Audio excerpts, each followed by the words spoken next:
Baik para mahasiswa, kita sekarang masuk pada sesi kelima ya, dengan topik karakteristik digital era governance. Seperti telah saya sebutkan dalam pengantar sesi keempat, bahwa sesi kelima ini memuat tentang penjelasan tentang karakteristik digital era governance. Materi saya akan saya bagi dengan 3 segmen yang kemudian nanti diatur di dalam tahapan atau langkah pembelajaran seperti di sesi keempat. Sebelumnya saya sampaikan penghargaan yang tinggi kepada kelompok 2 yang sudah menyajikan materi digital liberalism birokrasi, dan juga seluruh mahasiswa yang telah membahas materi dengan sangat bagus. Nah, baiklah, kita mulai pada segmen pertama sesi kelima yang menguraikan tentang posisi paradigma birokrasi dalam studi organisasi dan birokrasi digital. Ini tentu kelanjutan dari materi yang juga sudah disampaikan pada 3 sesi pertama oleh Bu Nadia dan sesi keempat kemarin oleh saya. Kita melihat birokrasi sebagai organisasi, sekaligus sebagai institusi, dan sekaligus sebagai struktur sosial. Paradigma yang selama ini kita kenal, Weberianism, Neo-Weberianism, dan kemudian terakhir digital Weberianism. Dan di dalam digital Weberianism kita juga sudah dapat penjelasan kemarin, ada network governance, ada post new public management, nah ini mungkin hal yang baru, dan digital era governance. Jadi pada sesi kelima ini kita akan membahas khusus terkait dengan birokrasi publik.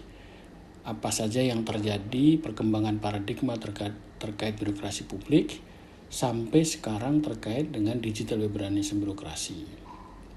Dalam birokrasi publik seringkali diidentifikasi baik dari pengertian public administration, kemudian ada pengertian new public management, atau seringkali juga kita mengenal reinventing governance atau government, dan kemudian public governance. Kita lihat ciri-cirinya, Anda nanti bisa pelajari apa bedanya pengertian atau coverage dari public administration, dari new public management, dan public governance.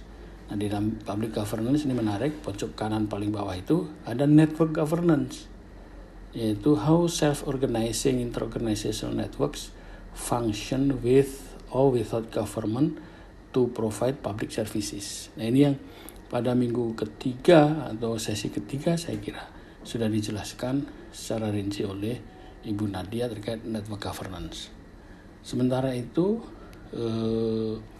terkait dengan birokrasi publik juga dikenal atau diklasifikasi berbagai public sector management paradigms.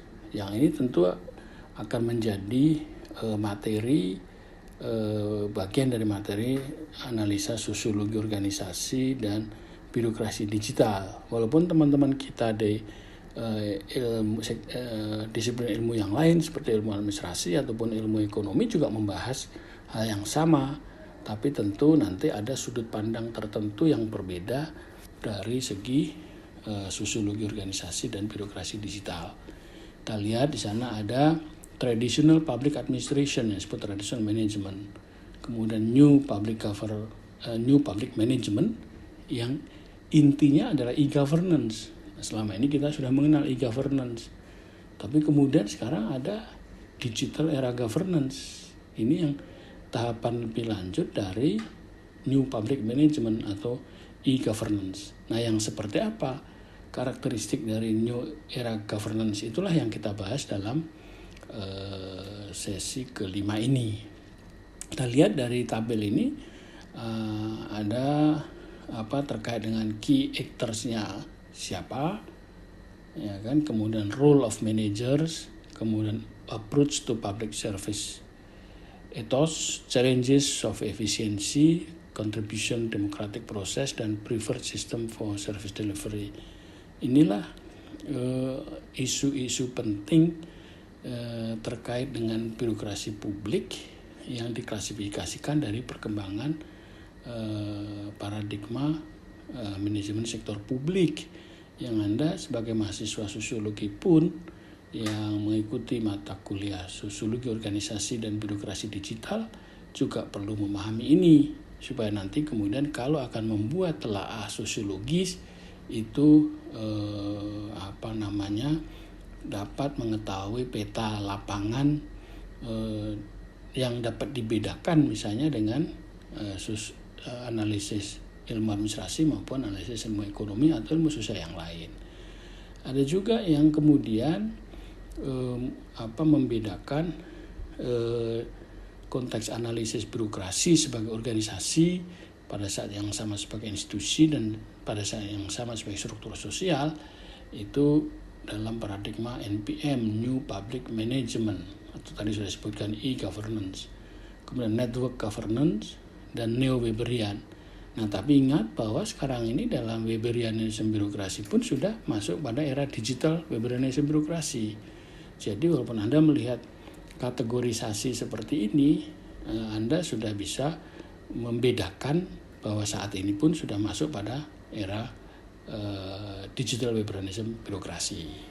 Baik, demikian inilah pengantar dari segmen pertama sesi kelima ini.